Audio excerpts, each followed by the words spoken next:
Sweet. So guys, the last time me and Hannah actually did a live Q&A together was when we had Fit Plus. And I was thinking about a week ago, me and Hannah were actually talking and said, it's been a while since we've done anything. People are always asking her questions on social media. They're always asking me questions. We're going back and forth. I'm trying to answer as many as I can.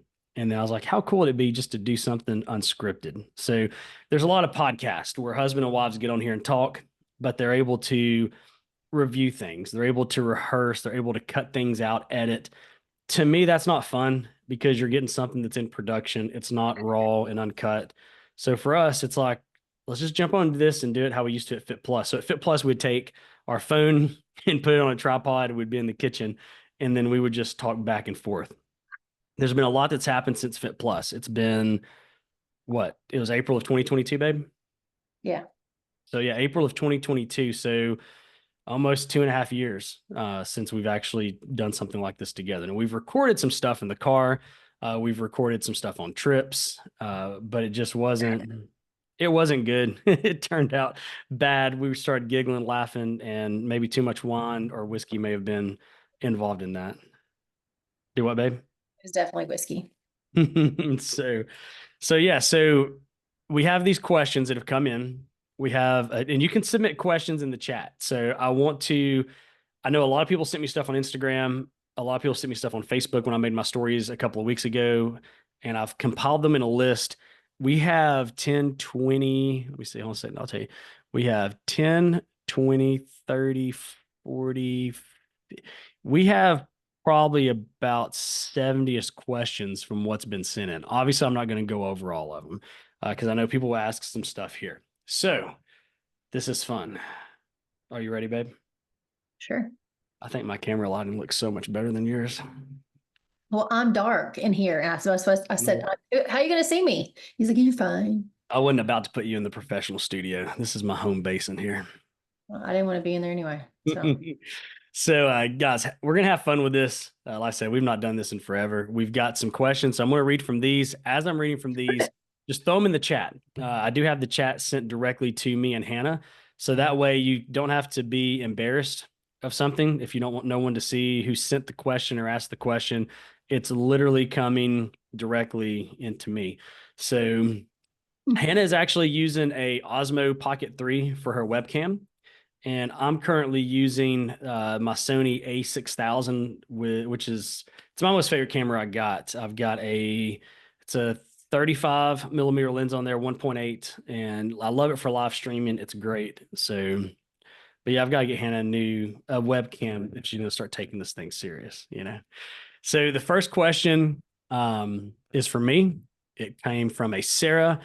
And it was, Andy, what was your first? Oh, before I kick off, I want to give a shout out to Nick for my t-shirt, BBP. And then, as always, Richard's Water. If you've seen me posting them on social media, they've been hooking us up with some water. It's rainwater. It never touches, comes straight from the cloud, never touches the earth, and then they filter it. So shout out to both Nick and Richards. But Andy, what was your first impression of Hannah when you first met her? So when I actually first met Hannah, I was a baby. We're around 10 months apart. And I think I met her when I was like 10, 11 months. So we've known each other basically since we were born. But we went through church together, family stuff together. And probably, I would say, when did you start playing house with me when you came over? I think I was about 4. Yeah. So 4 or 5 years old, we're playing house together. She was extremely bossy. Like she was the one that was telling me what to do. And I was like, well, this is going to be fun. And we did that throughout, our kid years. Our families were really intertwined doing things. And then about when did your mom marry Kevin? We're divorced from Kevin, actually.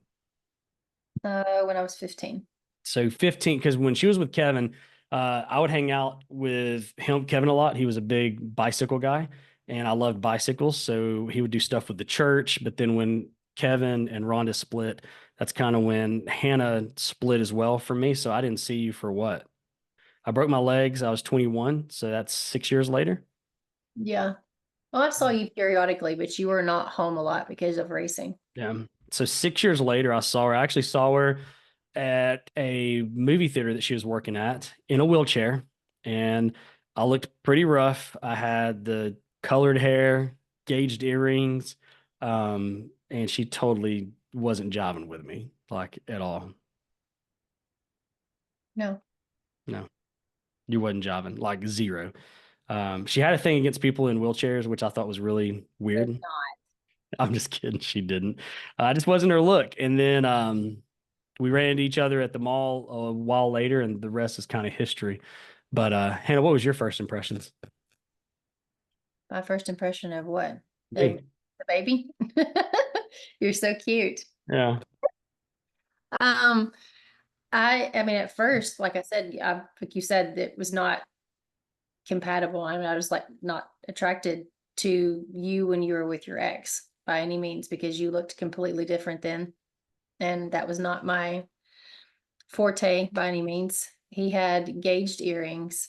He had wild looking, crazy looking hair. And he was just very, very sure and cocky of himself. And I'm not like that. Um, I'm pretty chill for the most part. And that just was not something I was attracted to. And then my mama needed some help on her computer. And this is when we had AOL. And my mom needed to talk to Andy's dad. So they used Andy's phone and my phone or my mom's phone. And then they were like, oh, well, let's just get Hannah's phone number. And then I dropped off a computer at the Crystal in Ottawa. And then we've been hanging out ever since. Um, And that was 20, last 20 month, yeah, 20 years 20, ago last 20 month. years ago. Wow. And that kind of goes to the next question. This one came from Emily. It says, what's the most memorable date or trip that you all have taken together as a couple? Um, Without kids, I'd probably say it was Christmas of, let's see, we started 04. It had been Christmas of 04, right around through there. We went to Gatlinburg, and that was kind of, all the lots in the city, super chill. It was really, the weather was actually pretty good. It wasn't super cold, but it was chilly. I ended up falling in the creek trying to show off in front of Hannah because they've got a creek that runs through downtown Gatlinburg. And I told her, I was like, I've got amazing balance, because Hannah was a gymnast growing up. And I was like, probably better than you. That cockiness was coming out. And I was like, I'm going to jump from every rock, to the other side. And it was freezing. And what I had on my, Got a New Balance. yeah, how my New Balances. And I was like, I got this. I'm going to show her how well I've got. And I've done it a million times before. But the problem was there was a rock that wasn't a real rock. It was kind of just floating on some other rocks. And when I jumped, I fell directly in it, like in the water, freezing cold. And Up to your knees. yeah, scratched my knees up, laughed. It was pretty comical to say the least. But it was just a fun time because there was, you go back in that time, there was no social media. I had a flip phone, which survived the water. There was no disturbances. There was no having to take a picture and upload it. You're checking it, see who liked it, see who commented, people messaging you, notifications going off. It was just really cool. So that's probably one of the most standout trips as a couple that we took because it was kind of the beginning of our relationship. Because up until that point, we had just been friends. We hadn't, I mean, we had already around Thanksgiving is when we started knowing that we're more than friends. But it was still at that beginning stage, and it was just, I don't know, it was awesome. It was a good time. How about yours? What was your with kids? With kids? Uh, Probably Universal Studios. Um, because it was Lainey was still at that age of almost on borderline, kid heart a little bit of wanting to see kid things. Lawson was obviously full blown baby, not baby, but like baby and how he looked at things, took things on. Lyndon was, just amazed by how, big everything was and the Harry Potter stuff. And it was cool because, we got some just really cool pictures from it. The fireworks that night was really neat. But I don't know, it just kind of, it felt like as a family, it was that one time where everyone got together. No one was arguing. No one was getting in trouble. And I don't know, it was like just a magical moment. Mine would probably be my most favorite trip. We probably is when we got engaged. That's probably my most favorite trip with you and I, as far as like memories and all the things we did. Because I got proposed to in New York, New Jersey, with the backdrop of Manhattan in the background, off the Hudson River. So that individual trip has so many memories just from being engaged to us going to New York for the first time together, to us sharing different memories at Central Park and going to Europan. Is that what it's called? Yeah, Europan. Um, and then I would say probably with kids, mm, the first or second time we went to the Equestrian Center. I think that because I think everyone was just, that place is so magical all in itself because it's just so, there's so many gorgeous horses and how smart and just how, I don't know, it's hard to explain because if you don't like horses or like to be around them, it's just very serene and it doesn't feel like you have to try to do anything because you don't leave. It's a resort. Um, and I think each one of us truly 100% enjoys being there. And I think they just like to have, the chill time. I can't hear you. Did you mute yourself? I'm moving my screens around because I've got Oh, my monitors all over the place up oh, here.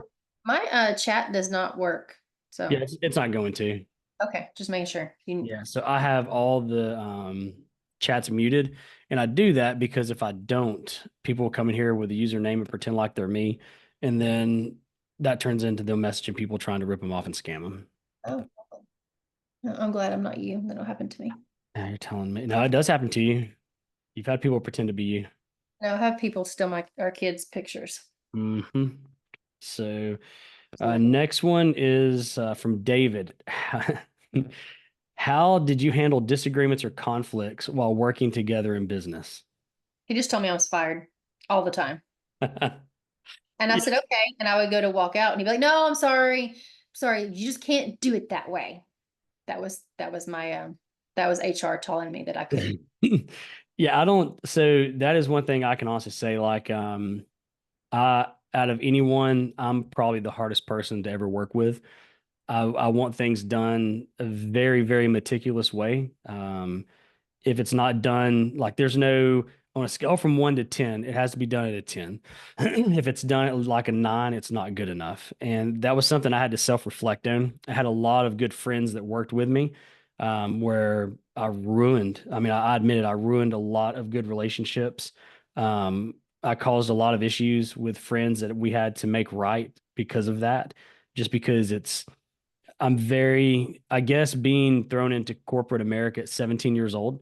That's all I knew was everyone that I worked with was always hounding me for perfection. And, I love my dad to death. I mean, he's my dad, but he's also the same way. Everything has to be perfect. And even if it's perfect, it's not perfect enough. There's even more room for improvements. So it was hard for me to separate business and that it was my wife. So I used to tell everyone even when they'd come to work, they're like, "Wow, you and Hannah are really rough on each other." And I was like, when we come into work, it's just kind of like we're both employees with each other, and it was rough. There was many days that she would leave, and I'm like, "Well, probably gonna stay here for a little bit longer because we both need to cool down." But thank God we made it work. We shut the business down, saved our marriage. Funny. Oh. But yeah, Hannah will be the first to tell you. I'm extremely, extremely tough to work with in those environments, just because I want things done the right way.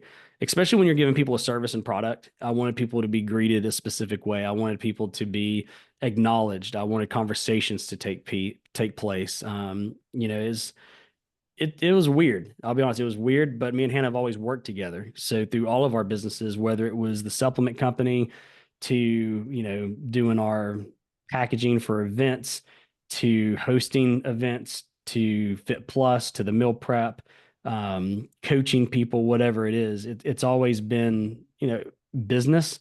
And it's caused a lot of arguments. And the way that we just handled it was, I guess we've done better now in terms of talking through it, but before it was pretty rowdy. I'm not gonna lie, it was pretty bad. There wasn't a way that we really handled it. would yell, argue, scream, and then You would. yeah, time would make it better, I guess. Mhm. That's really it. So, Well, I'm just passive, and that's what makes it easy. I just let it go. He gets mad, and I'm just like, okay, that'll be all right. yeah, I have to talk about it. I Yeah, don't. I'm the world's worst for that. I want to talk about it. I want to talk about it, get it over with, get it done. You repeat it, and Yeah, I'm like, I Hannah, don't. Tell me again. she does not want to talk about Nope. I it. want to come back to the issue, but you never let me come back to the issue. So that it just escalates because I just want to take a breather and you're like, mm. So yeah. Let's see. This will be a fun one. I'll let you go first. It says, "What's a piece of advice you would give to newlyweds based on your experiences?" And this was from Anna. Mhm. Um, I would make sure you still go on dates. We didn't start doing that until what, 2016, 17? We Yeah, started more it was frequently two when it we was got 2 years. It was 2 years after we moved into Ringgold. So 2016. Which uh, even though we didn't have dates like going out, we would still do like fire pit in the backyard, consider that a date night. We would do dinner. Remember we do dinner on the back porch? yeah, We well, take so little candles on the back porch and light them. yeah, we started doing dates, I think, as far as us going on dates, I think in the Hickson house, right? So what, 2018? Well, no, because we used Alex. Alex came over and she stayed at the Hickson house because that's when we interviewed her and Brandy would watch the kids too. That wasn't Hickson, that was Ringgold, sorry, Ringgold. yeah. So yeah, about 16, 17. And then So we started actually got going on dates as far as not going out with friends, not like couple nights and stuff like that. I think we yeah. started doing that more like in 2018. That's what I think Mm. that's what I was trying to say.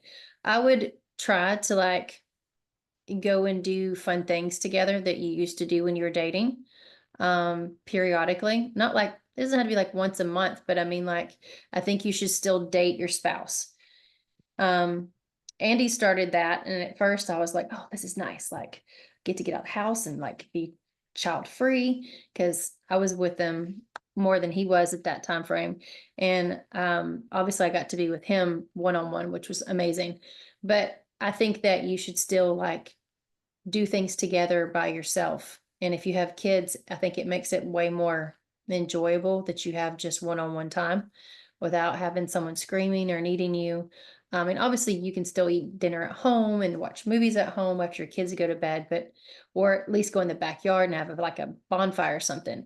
I think that's important because if you don't still be with your person and want to be with them by yourself, and make time for them, I think it makes it harder and a strain on your marriage as far as you being close and, wanting to be together. Not saying you don't, but you know what I Yeah. mean? No, no, I'd have to say it's the same thing. Is a lot of the people that I coach and work with where they have issues with their spouses or each other. I typically, they'll say, well, my wife doesn't do this anymore. My husband doesn't do that. They used to do this and they don't. And, she comes home, she's tired, da, da, da, blah, blah. He comes home, he's in a bad mood. And it's like, well, are you still doing the same things you were doing when you were dating? I think I don't think I know that's important is to continue to date.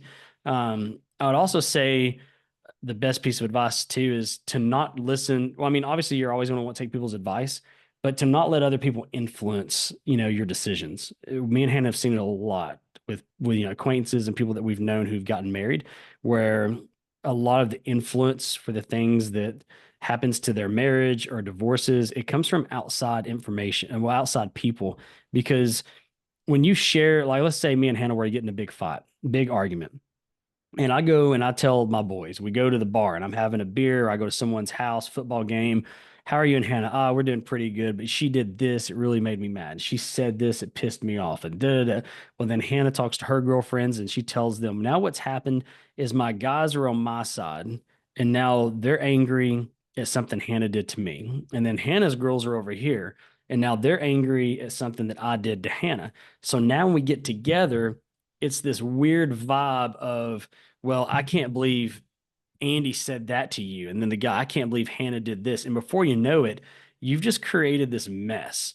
So I always tell people if you're an adult, I mean, you can rant. I mean, obviously, you're probably going to rant to people about stuff, but me and Hannah have always kept our stuff between us because we can fix it. We're grown adults. We're not kids anymore. I don't have to run somewhere and ask for someone, how should you handle this? Because one, they're not married to Hannah. They're not living in the same house. They may not understand the full picture of what happened. So I'm not saying you can't rant to people or vent, but be very cautious in how you're going about it and be very cautious who you're doing it to, especially in today's time, because people will run and go tell people all your dirty secrets. They'll run and tell everybody everything you're going through. And before you know it, it's just created a nightmare. So I always say keep your trash in your house, figure it out, throw it away. There's no reason to bring everyone else involved. So let's see. I gotta get my mouse on my screen. All right. This is all right. This is from Samantha. If you could switch roles for a day, what's one thing you would want to do in each other's shoes? I'll go first. I don't know. You ready? I don't want to take a shower. Oh my I'm God. just kidding. Um, Helicopter. if I could be in Hannah's shoes for a day, um, Probably squeeze his boobs in his butt. yeah. And I've already got them. Hair. Um, Man, if I could be in Hannah's shoes for a day, it would probably go through the emotions of what it's like to have motherly love from the kids, because the love from the kids to a mom is completely different than the love for the kids for a dad. And I think that's something that, a lot of, and we've seen it, if you're a single parent, sometimes you get all of it, but then with both parents, your kids are always going to love another one a different way. They're going to communicate a different way. They're going to show affection a different way. So again, for me, it would be just to be in the shoes for one day, do stuff with the kids on all different levels, and then just see how that felt from the motherly side of things.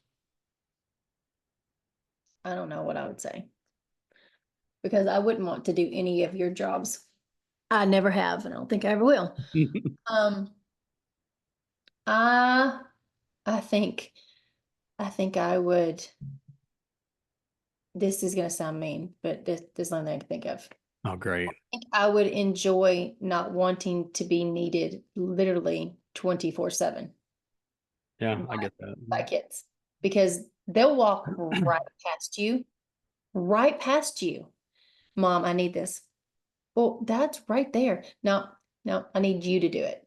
And you'll do the exact same thing. It'll be on an iPad, or it'll be like, Mom, I need to show you this.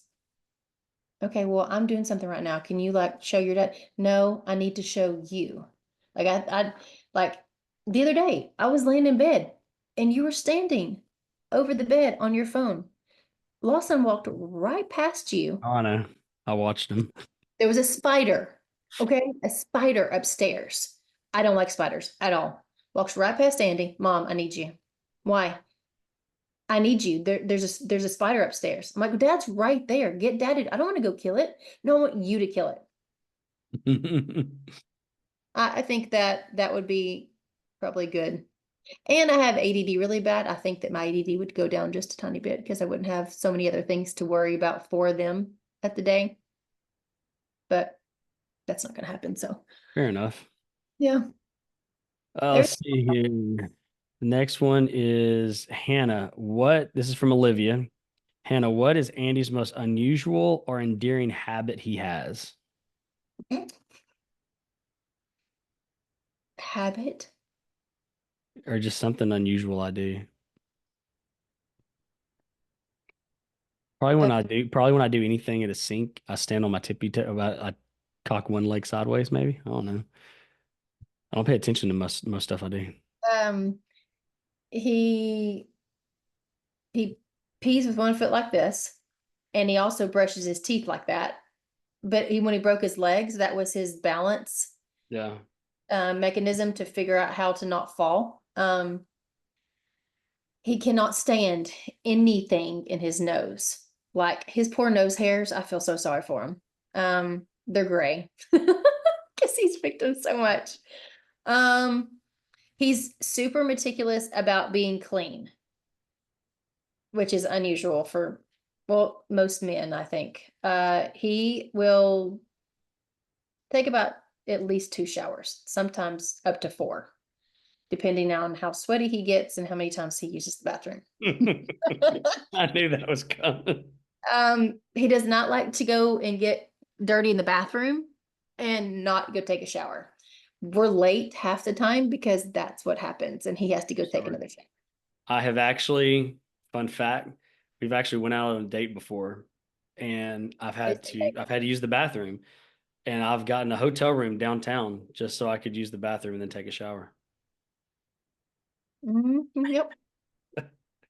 So this one's for me. This is fun. This is from James. Andy, what's Hannah's go-to comfort food or guilty pleasure? Mm. I'm gonna say I'll do both. Hannah's guilty pleasure is getting in the hot tub with just a bottle of wine. That's her guilty pleasure. What is her go-to comfort food? She's big on chili and soups and stuff, absolutely loves them. But I'm gonna say it's you throw a thing of thumbprint cookies in front of her, they may disappear pretty quickly. Yeah, I can't have them anymore now though. So I like some Oreos, especially lemon Oreos. Yeah. Yeah. Um this one we're both probably gonna say the same thing. This is from Ethan. He says, "What's the funniest thing any of your kids have done?" I'm gonna go I'm gonna go with Laney with our sofa when we were in Rock Spring, Georgia. Remember she drew on the bottom of it? So Laney, we had this suede sofa. She got a hold of a pen one day A and Sharpie. a Sharpie, and she drew this figure that was supposed to be a dog. It I thought only had 2 legs it was a couch, but and okay. had a really long nose. So as you can picture, if you draw a long item with two The little dog. legs under it, it looks like a male part. And she drew it, and it was on the couch forever. So when people would come over, she'd say, "Look at my dog," and people would just start busting out laughing. She So also drew it on her, I think on her door, the back yeah, of her bathroom door. so yeah. Oh man. This is from Megan. How do you like to unwind and have fun together after a busy week? So go ahead, Hannah. I'll let you go. Um, I mean, I like to watch TV if I'm not extremely exhausted from the week. I like to lay in our bed and watch TV. Um, I'm so short that sitting on a couch is not comfortable for me. I have to pull my legs up the way they are right now because my legs dangle and it hurts. So I like to watch TV or a movie in our bed. Um, and or upstairs in the movie room. And I don't know. I like to I like to be outside too, which Andy doesn't like hot weather. I like the weather it is right now. Yeah, a good way for me to unwind is like whenever it gets cooler at nighttime, we have bonfires Yeah. all the time. I mean, there's sometimes we may have 3 or 4 a week, and Yeah. even if it's just me and Hannah, we'll throw in for an hour, hour and a half. Um, Kids will And go to bed. we'll just sit out there and not talk. Yeah, we just sit there. But we're together all the time. So he'll sit on one side and I'll sit on the other. And he'll either scroll through social media or he'll be like, here, I found something I want to show you. And then we just go back and forth doing that. Or we just Mhm. sit there in silence staring at the fire. With music playing. Yes. That's really it. I mean, life's a little different for us because we're always together. Like Mhm. when we say we're always together, people think of, oh, me and my husband went to the grocery store together, or me and my no, we are like from Unless you. the time we go to bed Mhm. until we wake up, we're together during the day. If Hannah's got to go somewhere, I'm typically with her. If I'm going somewhere, she's typically with me. I I mean, it's appreciate a lot. Yeah. So whenever our wind down time comes, Most people are winding down together because they haven't been together. Our wind down time is still together. So sometimes it can be you just laying in the bed and turning on a TV series and watching something. As long as we're just sitting still, to me, that's wind down for us. Let's see. This is from Claire. What's one thing you do to keep the romance alive in your marriage? Ooh. I think we don't, I think we're not serious. Oh yeah, totally not serious. We're so goofy. I I have been smacked so many times on my butt. Oh, I got I bruises. didn't know where you were going with this. And you're like, I'm I've like, been hold on a smacked. second. People have their families listening to this, so chill, calm down. No.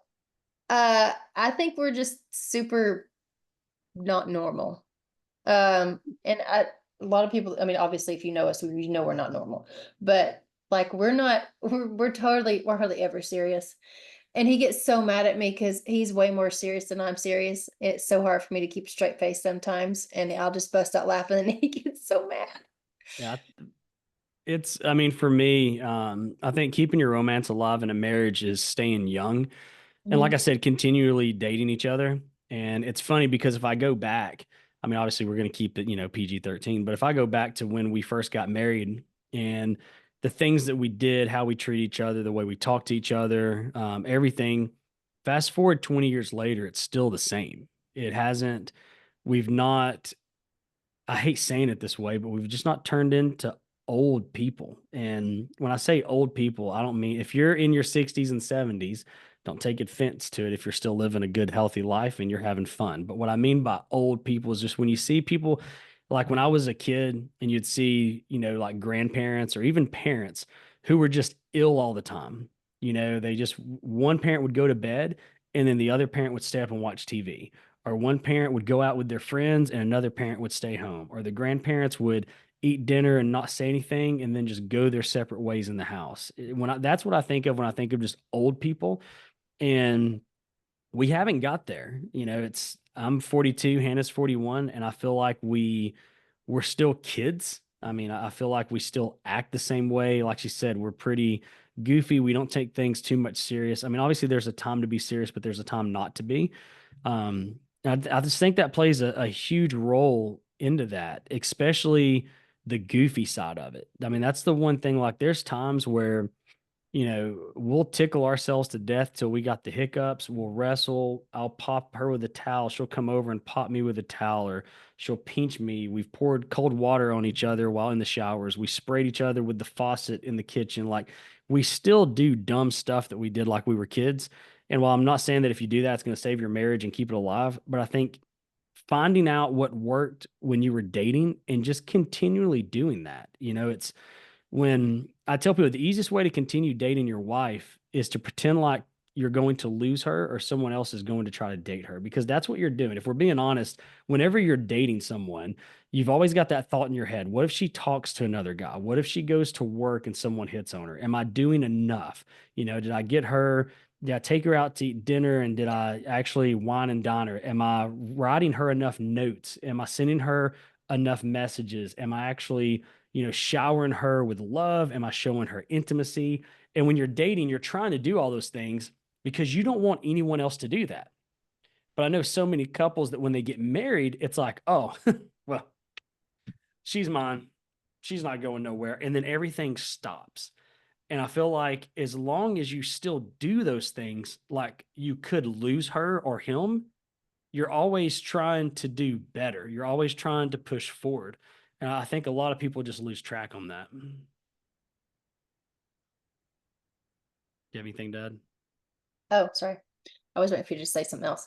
Um, I mean, I started it or not. Yeah, I just didn't know if you want to add anything Yeah. else. No, I think that covers it. Let's see here.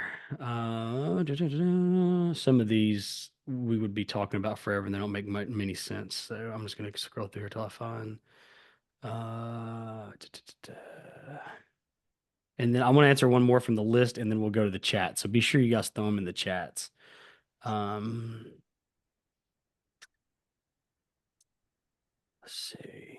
Oh, this is a good one. This is from Avery. How do you keep your content authentic while also engaging with your audience on social media? So, um, we don't create content.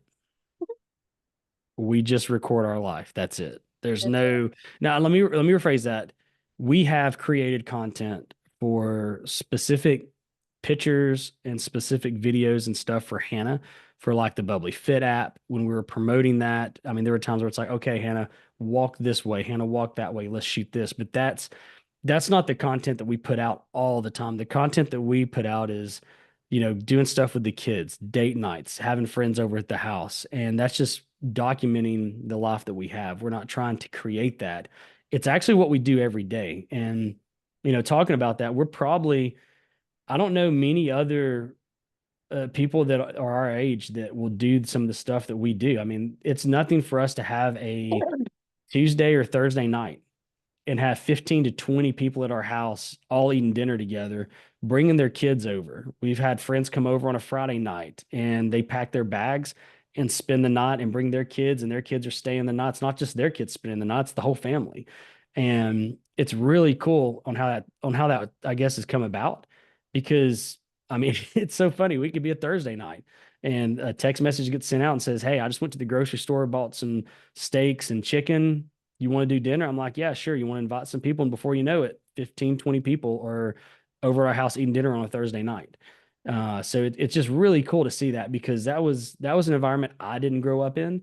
The environment I grew up in was if people were coming over to eat dinner, it was a party on the weekend or a football game or a celebration. That was it. Monday through Friday was mom and dad's time. We ate as a family. Me and my brother went to bed. Mom and dad stayed up, did whatever they needed to do. They went to bed, woke up the next morning, started all over again. So being able to introduce our kids to all, to having people over, interacting with their kids, other people, it's been really cool. So yeah, we have fun and then just document it. Anything you want to add, babe? Yeah, I just live, and I get the funniest responses from all of my stuff because like you just smile and laugh all the time. I'm like, yep, that's me. That's you. And then, There's not much going on upstairs. funny. Um, I and then I get the weird people are like, do you all like you always smile? I think they think that it's fake that I'm making myself smile, but I just smile. So No, let's take some questions from this. Guys, be sure to submit 'em. We got a few more. We're gonna have fun with this. Do you guys plan on opening any more businesses in the future? no. I'm sure we'll do stuff online or with some of our tech companies, but as far as like a brick and mortar business, absolutely not. I mean, there's a couple of brick and mortar businesses that I would have fun doing.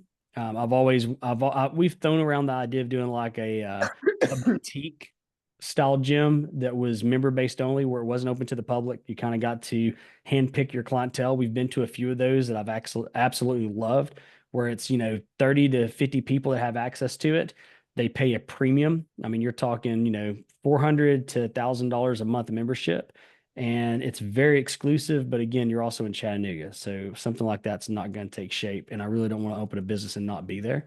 Um, we've had a few ideas, but when we get down to the nitty gritty of it, it's like I just wouldn't want to do it. Nick, thanks for the shirt. I gave you a shout at the beginning of it. Let's see here. Going through, you guys have a lot of responses, but let's see here it is. He has a question. I have a question, brother. When you started your family and you were on a thin budget, how and where were you able to make ends meet to at least keep the kids happy? That's a good question. So, if you watched our documentary that we did on YouTube, you kind of get to hear a lot of background stories as to what me and Hannah did. But we lived very, very, very cheap. I mean, we would get a pack of noodles, and this is when Hannah would actually eat chicken. And I would take noodles, chicken, and whatever spaghetti sauce was buy one, get one free, I'd buy. Whatever cheese was buy one, get one free, I'd buy. And I would make two big casseroles and bake them. And that would be our food for the whole week. And when I say week, not Monday through Friday, but literally the whole week, like Sunday to Sunday, we would cut out little blocks, throw it in a bowl, heat it up. Hannah would do the same with soups. We would do it with crackers. We would do like crackers, turkey pepperonis and melt cheese on top. And that would be our food. We would not go out and eat. At that point in time, we didn't even drink good water. We drank tap water.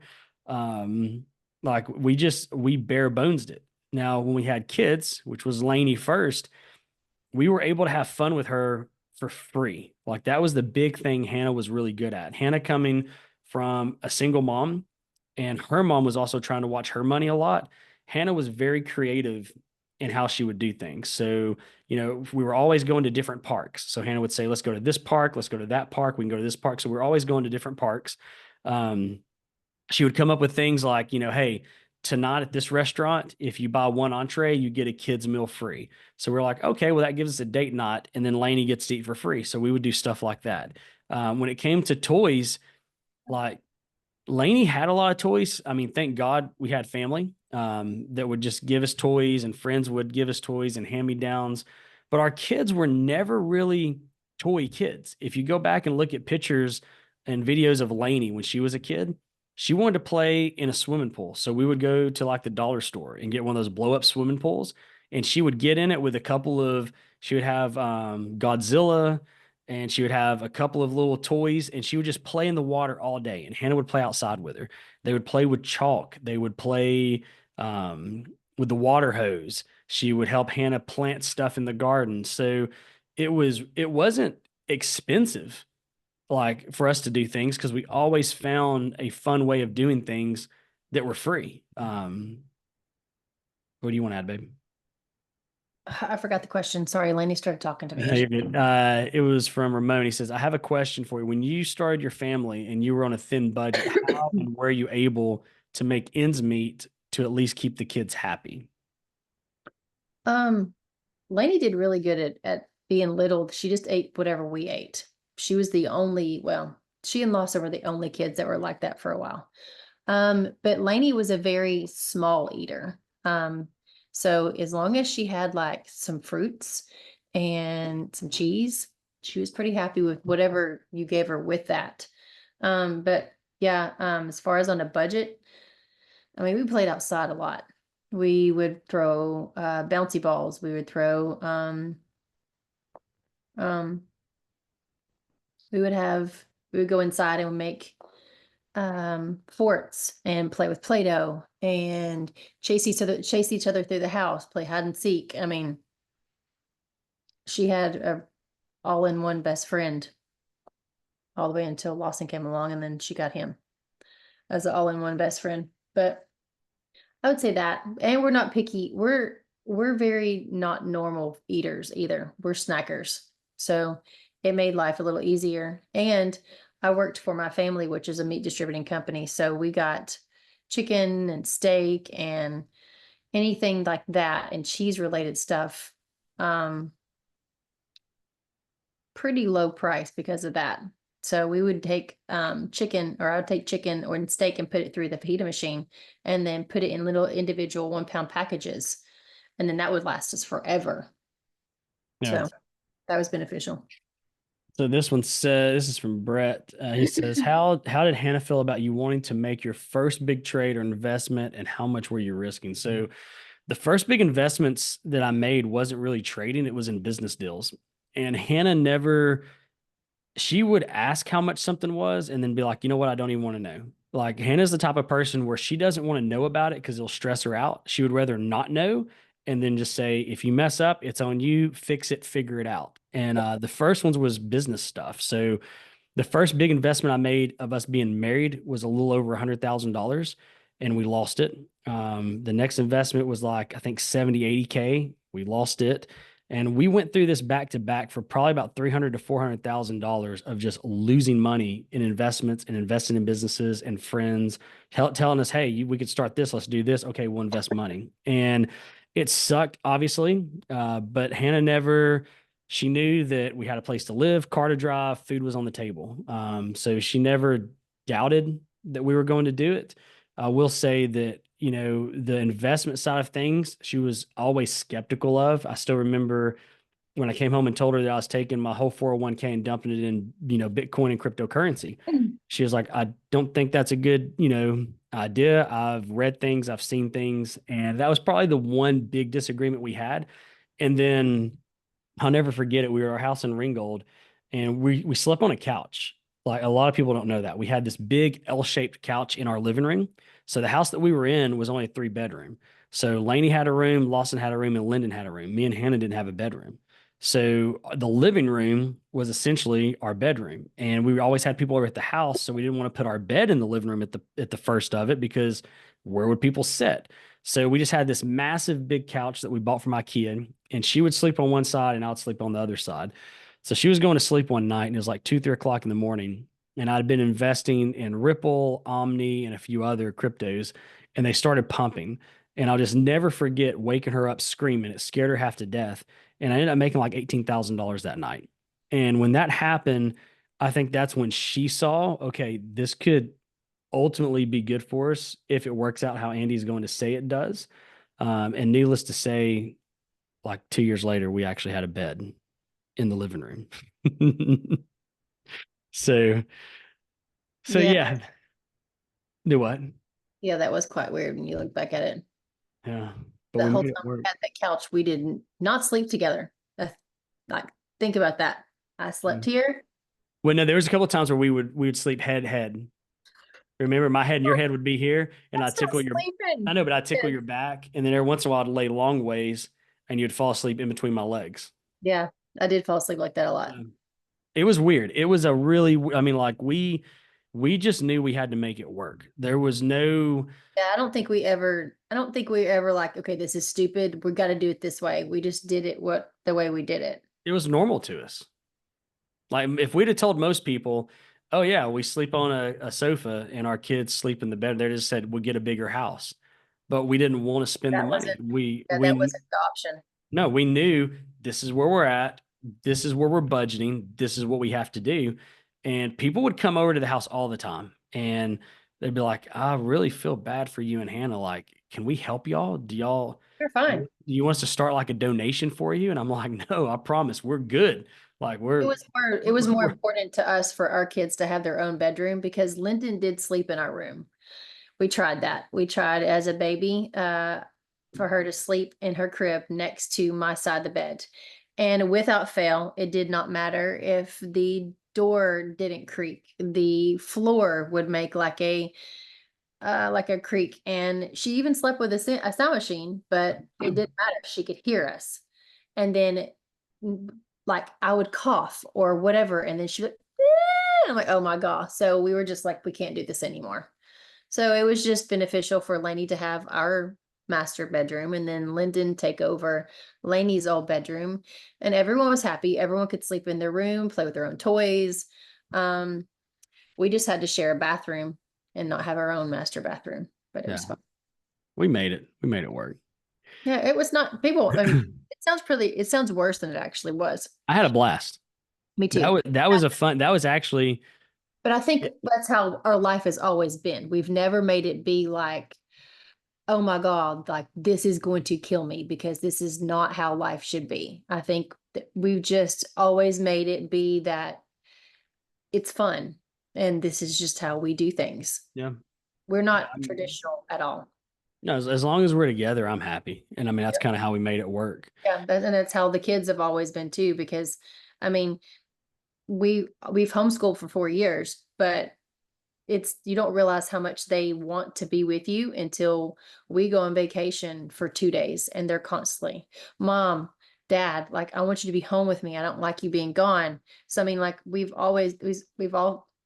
done something right because Um, they don't look at life as being, I mean, no one has their life. They have a completely abnormal life because of everything we do and then we homeschool. So And Brett also asked, said, what is your guys' one favorite destination you would like to go, whether you have been already or not? Uh, I think me and Hannah both are going to be about the same. Probably say Bali. yeah, I'd like to go somewhere that's very tropical, warm. I'd really like to go to Greece. I know Andy's probably not going to ever want to go there or go there with me. Um, but I'd like to go there. I think it's gorgeous. If not, what was another tropical one we talked about going to? I remember I like to be warm and he likes to be Something cold, so it's beach. really not, Alaska. no. Let's see. Oh, this is a big question. It says you don't have to answer this if you prefer not to. Oh no, I'm answering it. But you mentioned you and Hannah growing up in church and hanging out there together. And I know you're close with people like Jeff and Sean, who are ex-pastors, people of faith, and in your at least one, and I think actually, would you say that faith is a big part of your relationship, both together and individually? Are more like, yes, you believe in God, higher power, but there's nothing more to that. So, I mean, I'm big there. And again, me and Hannah, we have always been kind of different on this a little bit. And I've been different about it with other people as well when we sit down and talk about faith. And they'll say, it goes, like God, wife, kids, your extended family, yourself, yada yada yada. I've always been completely opposite. It's like I'm big faith person. Obviously, I know there's a God. I wouldn't be here if there wasn't. If anyone knows my past, I have literally looked at death, high fived it, dabbed it up probably 5, 6 times. I shouldn't be sitting here. Like I should, if there was like if there wasn't a God, no, I should not be sitting here. I've been saved through many, many things. We say prayers with our kids every single night. Lainey is out of all the kids, Lainey probably has the most deep conversations when it comes to faith stuff. So we're really big in faith, really big in faith. But I'm not one to put faith above everything. And then everything kind of falls under that. I've always been, it's going to be, I mean, obviously, God knows my mind. He knows where I stand. He sees the person I am. And I think that's the best I can give. They say that who we are and how we treat people is basically going to be, us living like a God, if you will. So I just feel like that's the best I can do. We're not in church every Sunday. We're not, going to church during the week. We're not reading our Bibles during the week with our kids. We talk about it, we study it, they ask questions. But that's, I think for me, growing up in a house where it was, I mean, my dad was Catholic. Well, my dad's Catholic. My mom was Baptist. My uncle was Church of God. And we were just in all these different churches our whole entire life. My dad can repeat, you can have my dad about any Bible. It doesn't matter what kind, it doesn't matter what language. And chances are he's probably going to be able to read it. We'll quote it back to you, scripture for scripture. And so, I mean, I was around it my whole life. So for me, I took that back seat of just not wanting to be so engaged. And me and Hannah have just been burned. I mean, when I don't mean like burned, I mean like burned, caught on fire, thrown gasoline on, and set to burn by many, many churches because we put ourselves out there. So I think going through all that, it was like, I don't want my kids to experience what we experienced through some of these churches, because if I wouldn't have had a deep faith and I wouldn't have been really close to God, those experiences that I had at church would have driven me completely away from it. So I say, be a good person. We teach our kids the right things, what's good, what's bad, the morals, God, Jesus, the stories. And that's about the extent that I've done. So you're up next, babe. Um, I prefer to go to church more than he does. I'm the type of person though that's a visual. So going to church and actually listening to someone teach, I get more out of it than me searching for myself or doing something outside of church. But like you said, there's been at least 4 or 5 different organizations or churches that has burned us and made us not want to be the, Plugged in. no, yeah, how we used to be. Yeah. But our kids love, especially Lyndon, loves to go to church. She goes to church with her best friend, 3 times a week. And We used to go to church on a regular basis. When we lived in the Ringgold house, I would take the kids to church. And then after church, we would go and visit with Andy because they were too young at that point for me to keep all three of them at the Fit Plus in Fordo and do everything. But I would come and help. And then I also did all the baking for it. So we would drop those off. But they like, they love learning, especially like anything about the Bible and the people in the Bible. All three of them are in history and Bible. And They so, love history. huh? They love history. Yeah, they love history. So, doing history and Bible through homeschool, it allows them to learn a little bit more about each person in the Bible. So they like it. But we try not to like overly shove it down their throat to the point where they don't want to talk about it. Yeah. Because you can go from one spectrum to the other. So next one here is from Nick Shep. He says it's from Court. So hey, Courtney. Hey, Nick. What qualities do you admire about each other? I would say for me, I admire Hannah's big heart. She has a very big heart. She tries to find the good in every situation, whether it's, bad, depressing, sad, whatever. Um, she always tries to find a better scenario out of things. I'm typically a realist of what's in front of me. Um, I do have a big heart, but I'm very easy to say, okay, look, I've been burned 2 or 3 times. I'm done with you. Cut it off, walk away. So I've always admired those qualities that she's had because sometimes I wish I was that way because again, it has ruined friendships that probably could have went a different route if I felt that way. And then how she pushes through with the kids a lot. She's got a lot more patience than I do, even though she has her moments, but she's got a lot more patience than I do in terms of kid stuff. I'm not a big if I say something one time and I say it again a second time, the third time I'm pretty much just over it because I want people to listen to me, especially my kids or friends. Hannah's the top that's just not a big deal. It's like, oh, I didn't hear you. What was that? Oh, I didn't hear you again. What were you saying? She's just very lenient with that. So I just admire those qualities of what she's got.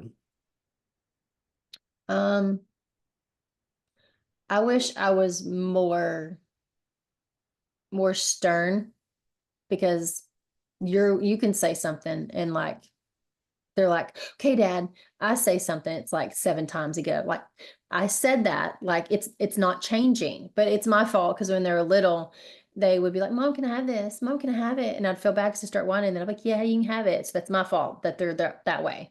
Um, I wish I had more of a um not backbone because I have one, but I'm just not as harsh as you are. Sometimes I wish that I didn't have Got to be. pretty harsh the other day when someone called you bitter. Well, I'm not bitter. That was the wrong thing to call me. Because I'm really nice. I let you have a lot of leeway before I get mad at you. And I give people more than enough time to do it again and again and again because I want you to do the right thing and I want you to be nice and not make me have to be mean to you. Did that Uh, answer the question? that's a good one. So Chris says, kind of like you guys in Walmart reading magazines Oh, in the aisles. It's when people, I mean, obviously it's easy to look at where we're at today, the things that we have, the places we go, and say, wow, I mean, because I get messages a lot. Believe it or not, I get good messages, but I probably on average get if I had to guess, 10 to 12 negative messages a day from people, you're a spoiled rich kid, you came from money, you don't you don't know what it's like not to have it. Um, I hope you and your wife lose everything because, this, and this. And I mean, it's every day I get these and I just delete them, remove them. And it's kind of what prompted us to actually close Fit Plus. So this answers another question I'll go in here was, with Fit Plus, we started to kind of see, just how we were in the market, but then also how people started to view us. And, Hannah and I always lived well below our means, always. Even when we did start making money, it was funny. Stefan Bolesco, I don't know if he's on here or not. Stefan, if you're on here, you can throw it in the chat. But it was funny because we were talking a while back, and he was like, "Yeah, I mean, I remember when we first met Andy and Hannah, and they had nothing." And it was funny because I was like, "Bro, no, we were doing really good. Like when you met us, no one knew because we just didn't talk about it. Like No, we don't talk, don't we really didn't talk buy, about it. yeah, we wasn't out buying cars. We wasn't out buying stuff. We were doing really, really probably the best we were ever doing in our life. But we did. I mean, it was so good. We were going to Whiskey Thief every single night, eating dinner, getting Glenmorangie 1974 Pride. I mean, we were living it up, but we just didn't tell people about it. And then when I started buying, the i8, I got the R8, and then I got the Ferrari. Hannah started staying home with the kids. We started noticing our business dropping off tremendously. And we sent out, I'll never forget it. We sent out an email campaign and said, from anyone that didn't order in the last 3 weeks, and said, "Hey, we've missed you. We'd love for you to, come back and order food. If there's anything we can do, let us know. And to show our appreciation on your next order, we'll give you 20% off." And we put the discount code in there that they could use. And I'll never forget it because me and Hannah were eating dinner and I was like, "Babe, you're not going to believe the messages I'm getting right now." And they just started flowing in. And it was stuff like, well, at least I know my money is going towards your wife's boobs. At least I know our money for food is going towards buying you a supercar. At least I know that your wife is starting to look amazing because I'm paying for her body. And when that stuff started coming in from customers who had been with us for like 3 or 4 years, it just really showed me how people can act, not knowing the things we were doing. Fit Plus had nothing to do with Hannah's boobs. Fit Plus had nothing to do with my Ferrari or the R8 or the i8. Fit Plus had nothing to do with where we were going, traveling, the things that we were buying. We were actually pouring more money into Fit Plus to build it, and it was coming out of our own pockets. And those messages were just coming in. I told Hannah, I was like, "Wow, like we've really made some people mad, and we've done nothing to them.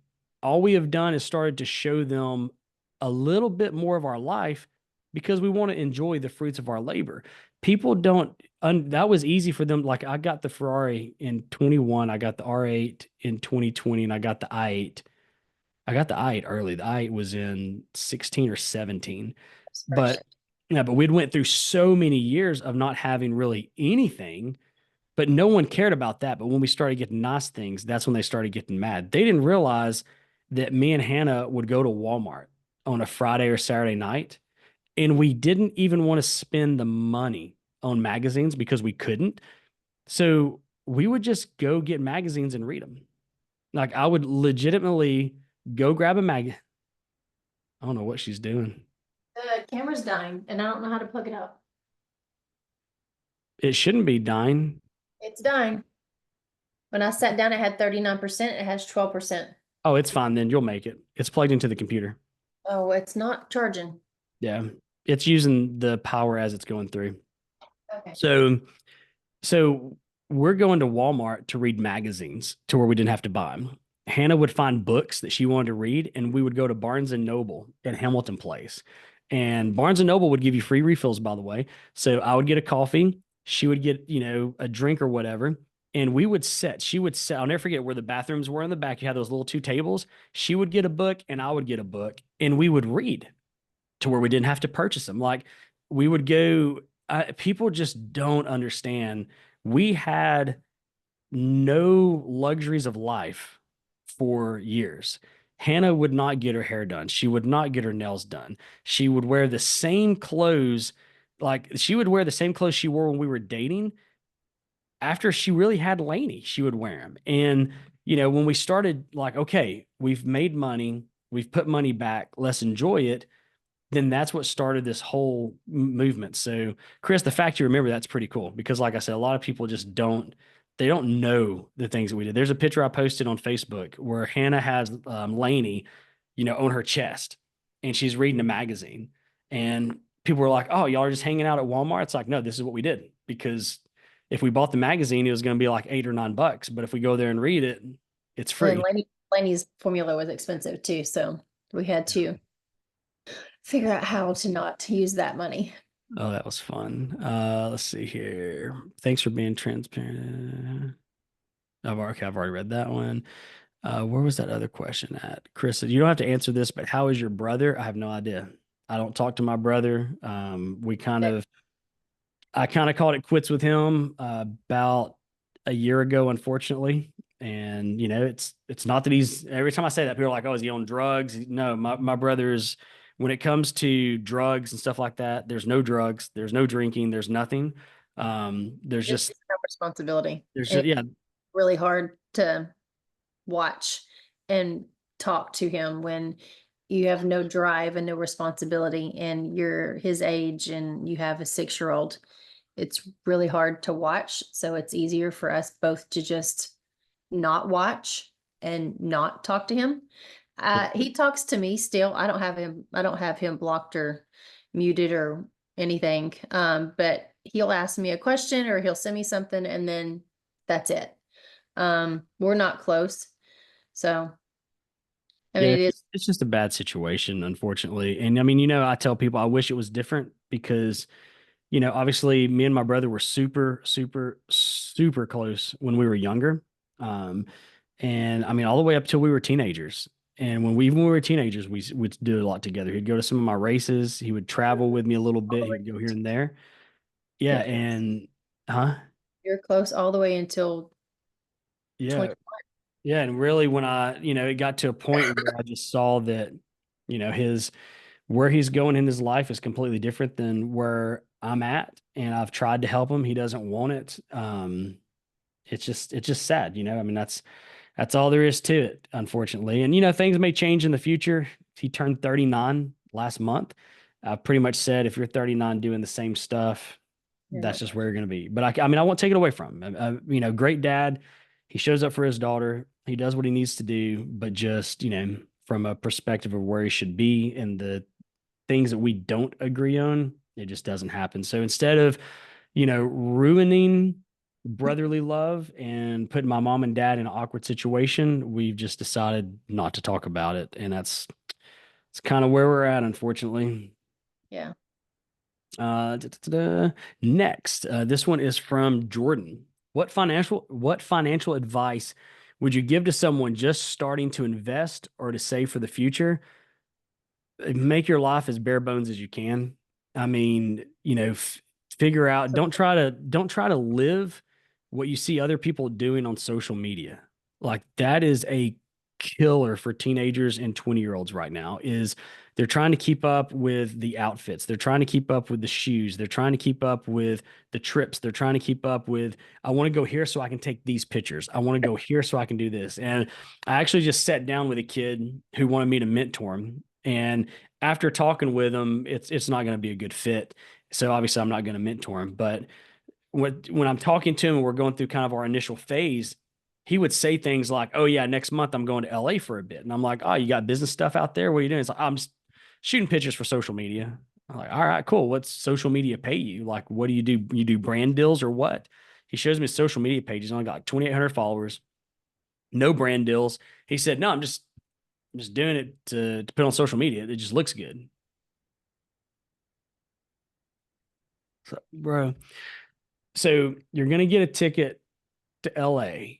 Let me guess, first class ticket. Oh yeah, yeah, first class all day. I mean, I mean, it's gonna, bro. I'm telling you, the content's gonna be sick. I'm like, okay, so first place, are you staying in a hotel? Oh no, bro, check out this Airbnb I got. Showed me Airbnb, almost 3,000 a night, and I'm just sitting there going, my God, this kid is crazy. Like he's spending so much money just to post something on social media for people to go tap tap.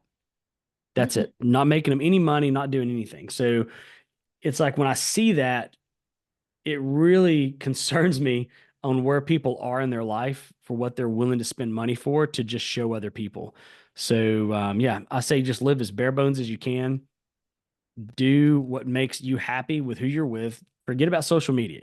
If you're like, oh, I can't post anything because I don't have anything cool to post, then that means you don't have anything cool to post. It Yep. means your social media content is going to suck because you can't post it. Who cares? If it's not paying you anything, there's no reason trying to do it.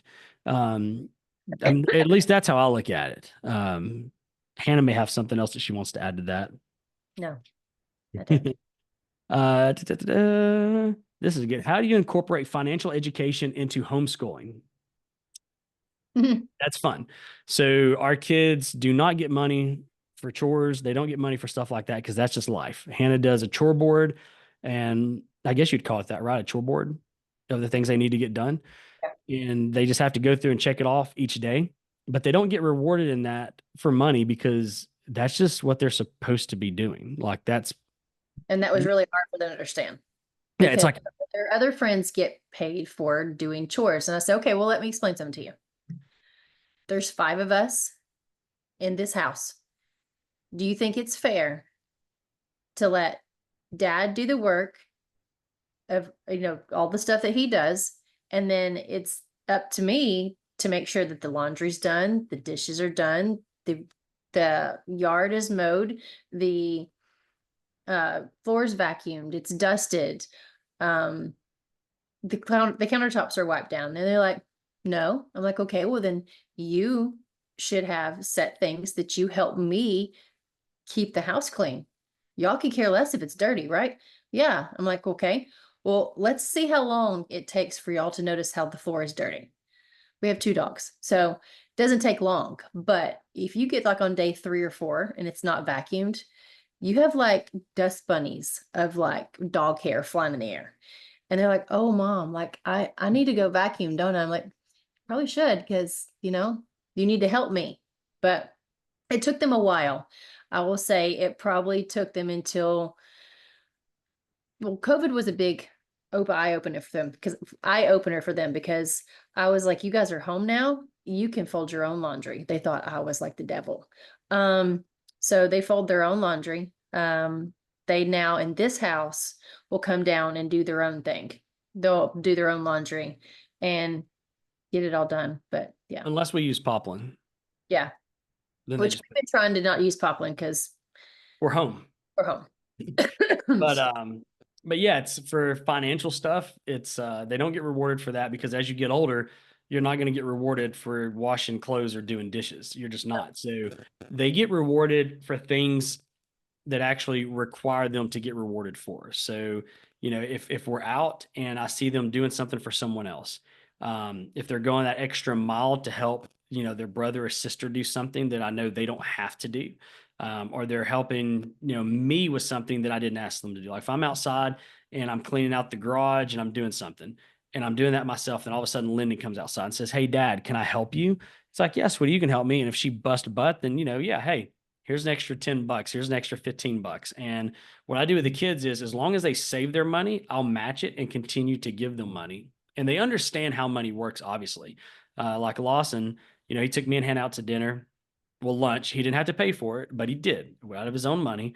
And it was really cool because when he did, he didn't think about how much money he lost. He was excited that he paid for mine and Hannah's meal. Where then later that day, the next day, we went to see my buddy Sam at North Shore Liquor. And at North Shore Liquor, Sam comes up and was like, "Hey, how much was the meal there?" And Law said it was $30 plus $10 tip. And Sam says, "Well, here's $30," and hands it to him. And Lawson went, "What's $30 for, Sam? I didn't do anything." He was like, "The fact that you did that, I'm going to reward you for it." He said, "That's how life works. In life, if you give, other people will see that and they'll also reward you or it'll come back to you a different way." So now Lawson learned, oh, wow, I did something good and then something good happened to me in return. And our kids have always been that way. I still remember Lainey.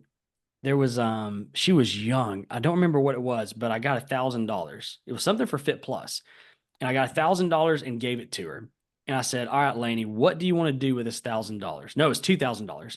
And she goes, "I want to give it to the homeless people, people with no food, and kids with cancer." So we took $2,000 and split it. We gave $1,000 to St. Jude in Laney's name. We took $500 and went and bought food for $500 worth of people, went out and handed it out downtown. And then we let Laney take the other 500 and give to a family that she wanted to give it to. So our kids have always been giving, and they understand how money works ins and outs. So we just try to incorporate it on a daily basis of little things that we're doing, how much something is, how much something costs, And, even like last when we went out to eat, he was like, "Oh, Dad, that shrimp sounds really good." He's like, "How much is it?" And he looked, it was 28.99 or 23.99. Yeah, it's 23.99. He went, "Oh, that's expensive." So they even though they know that they could order anything they want to and it's not going to be a big deal, they still have that in their head of what's expensive and what's not. And I've always wanted that to stay there. When people say, "Andy, why don't you and Hannah do this? Or why don't you live in this type of house? Or why don't y'all fly private? Why don't you do these things?" I still want my kids to be grounded. And the fact that they'll look at something, even Lawson looked at there was something else on there that was 15.99 or 16.99. And he goes, "Oh God, Dad, that's expensive." I was like, "Yeah, son, it is." So I want them to keep that in check. Laney's also really good at that. Like we'll go to the store and Laney will see something. And I'm like, "Sweetie, get that." She's like, "No, Dad, I'm not gonna get that. That's like 10.99. I'll find it for 5.99." I'm like, "No, sweetie, no, Dad, don't." Like the fact that they still recognize that is huge for me because I always want them to kind of keep that in check.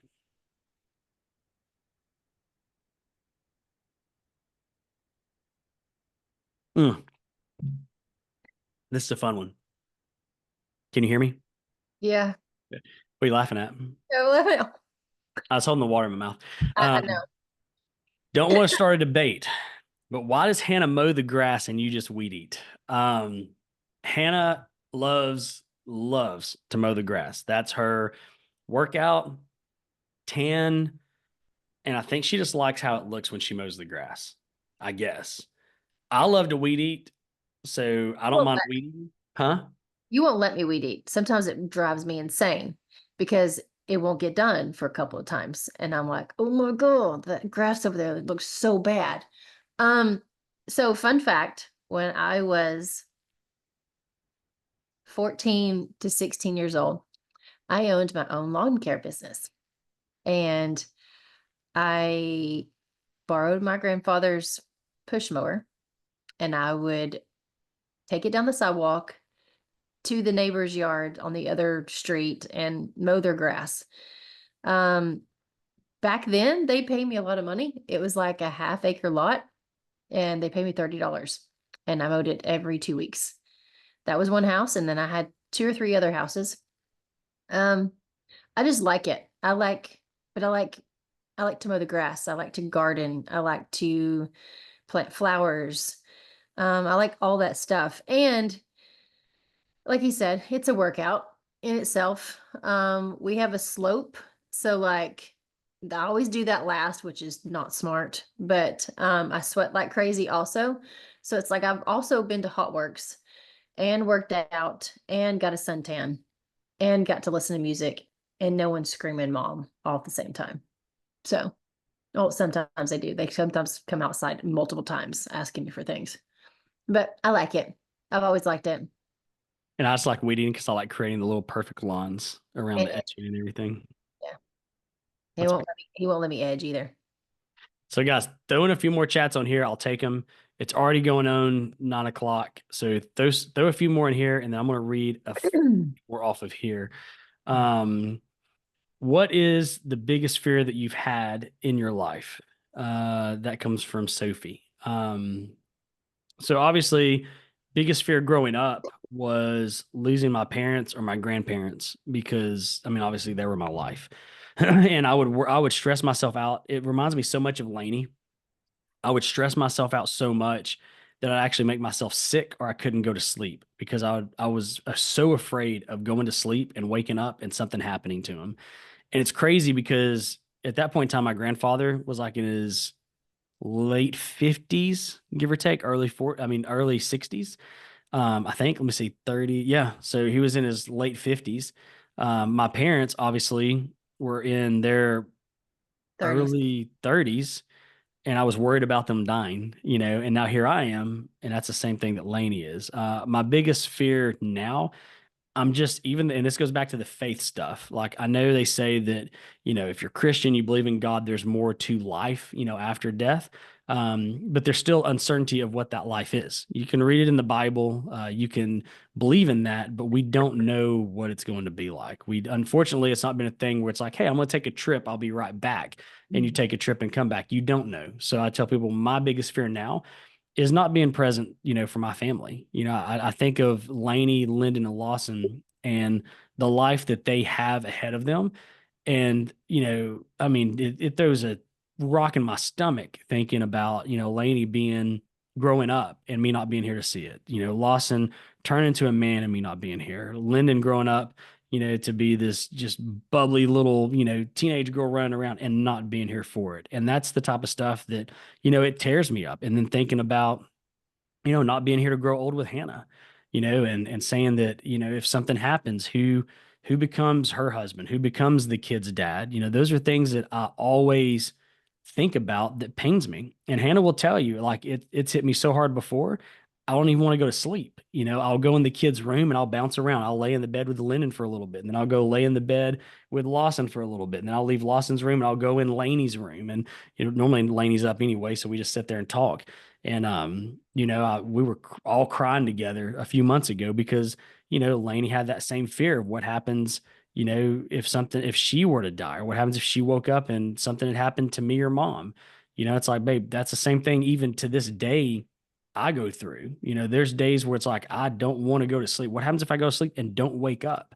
I just want to sit here in the bed and cuddle with Hannah or watch TV, or I just want to lay in the bed with Lyndon and tickle her back, or I want to lay in the bed with Lawson and talk about dirt bikes, or I want to lay in the bed with Lainey and talk about, her dreams of owning horse farms. So those are things that hit me. And I also think that, and there's another question here talking about what keeps you pushing so hard in life. And it's knowing that I have to make every day count, because you always hear people say, well, live today like it's your last. But I don't think people understand what that is. It's not like you get to get oh, hey, heads up, another hour, you're dead.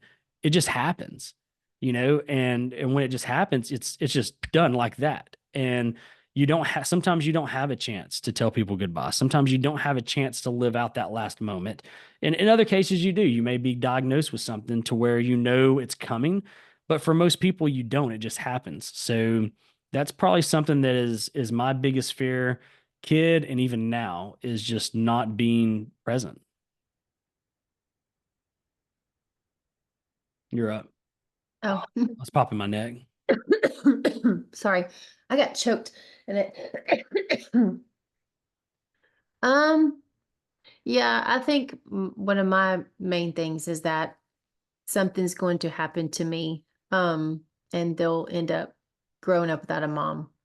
And I think that's that one's hard because like I'm super healthy as far as blood work and fitness wise, but I mean, you never know what's going to happen to you. I have really bad cancer trees in my family. I mean, every single woman in my family has had it besides me. So I think that makes it harder. And I think it makes it hard too, because look, you only have 18 years with your kids before they decide they want to stay at your house and live with you or not. I personally think ours aren't going to be living anytime soon, but they got it made. they they like to be with us. And I don't think that they're going to take it really well when they're not, but we'll see when we get there. All right, guys. So throw a couple more questions in the chat. I'm going to read one more off here, and then I'm coming back to the chat. If there's nothing in the chat, it's over with. So remember, all questions on. There's nothing off the table. So throw it in the chat. I'm gonna scroll through here and just randomly find one. Whichever one my mouse lands on is what we're doing. Dun, dun, dun, dun. All right. How do you make important decisions together? Well, We really don't.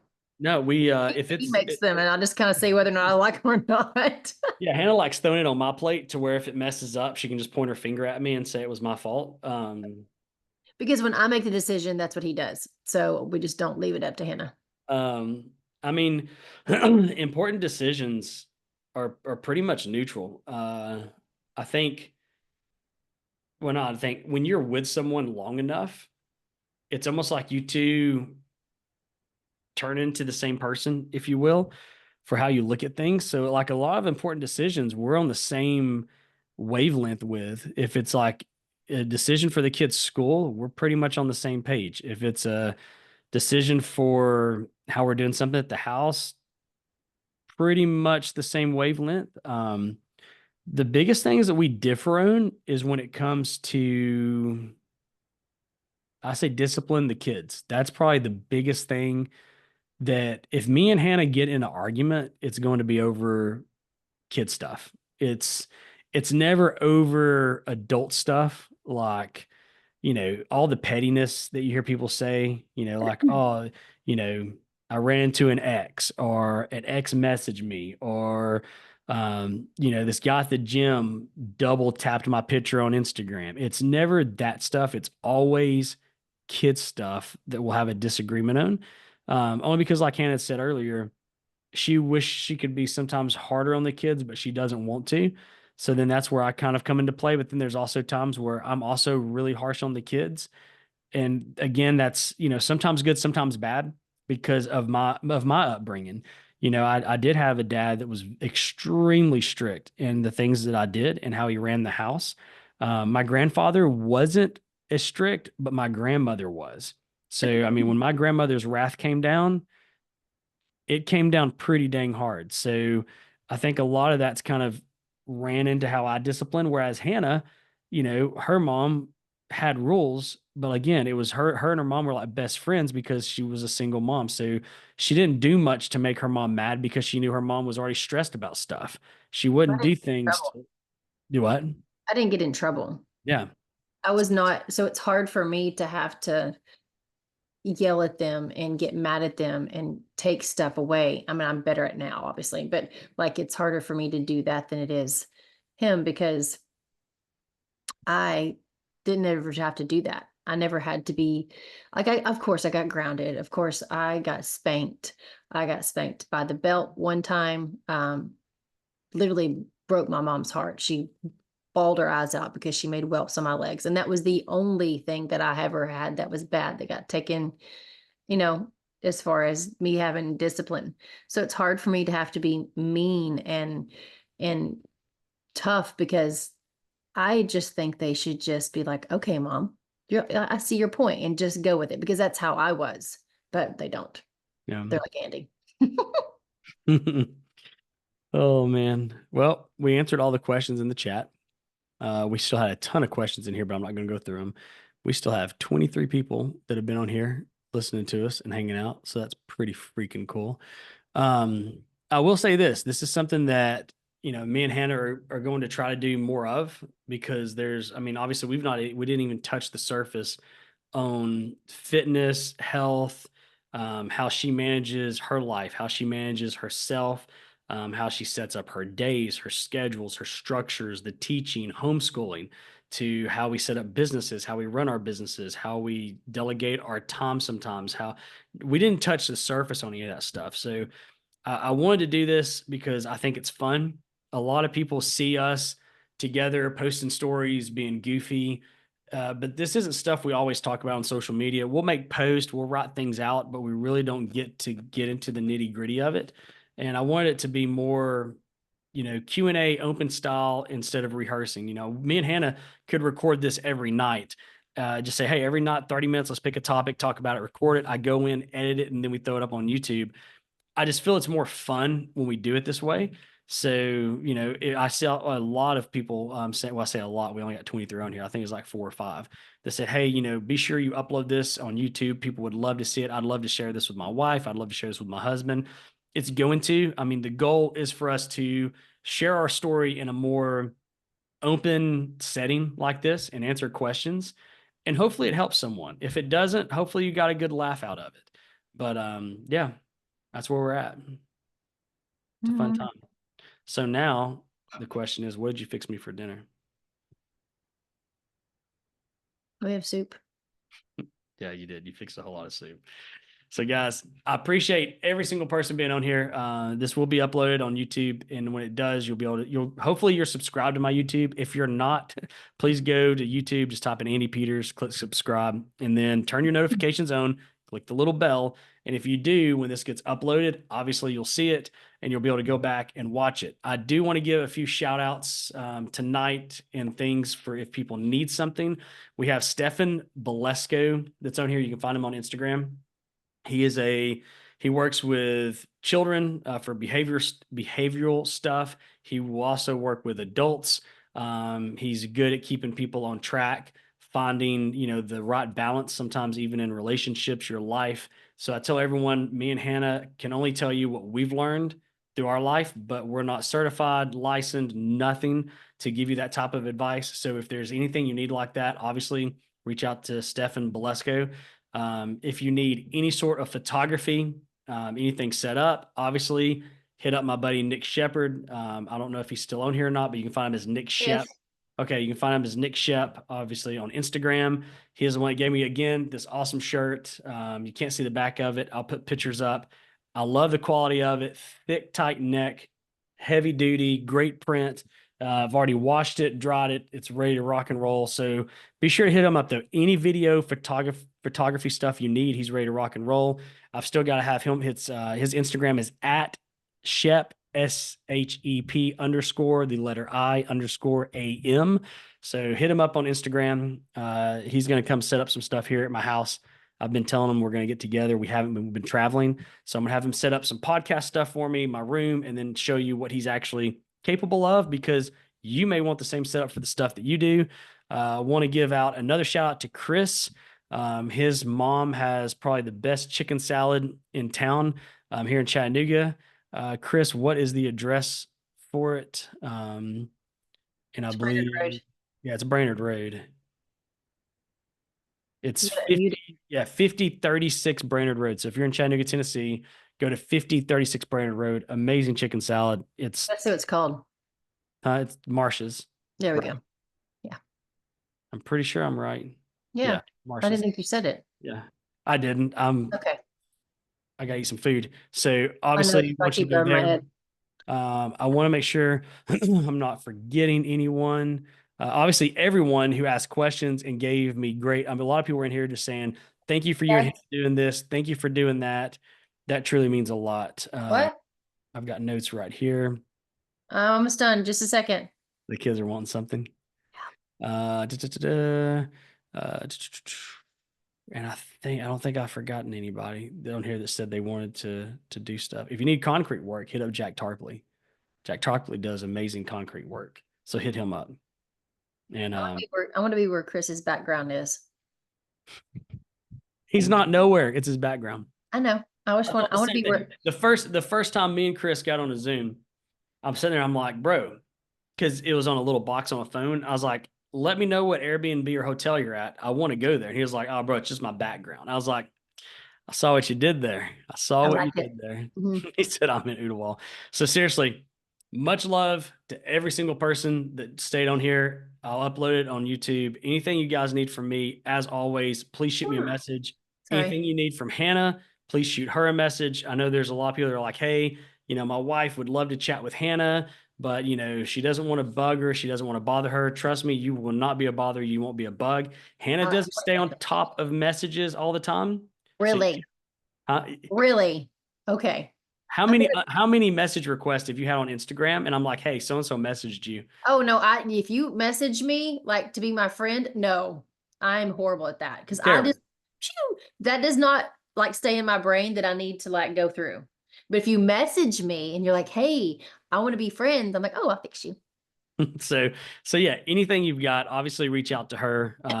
She will answer any questions you have. And then we both try to do the same. We want to be an open book. We want to help people. We want people to learn from our mistakes, because obviously being together for 20 years, we made a lot of mistakes early in our marriage. We made a lot of mistakes middle, and we still make mistakes today that we learn from. So if we can help other people not make the same mistakes, then we're winning. But that's it. It's time for dinner. It's going on almost 9:30. Yes. Y'all have an amazing night. Thank you again so much for being here, and we'll see you next time. Bye.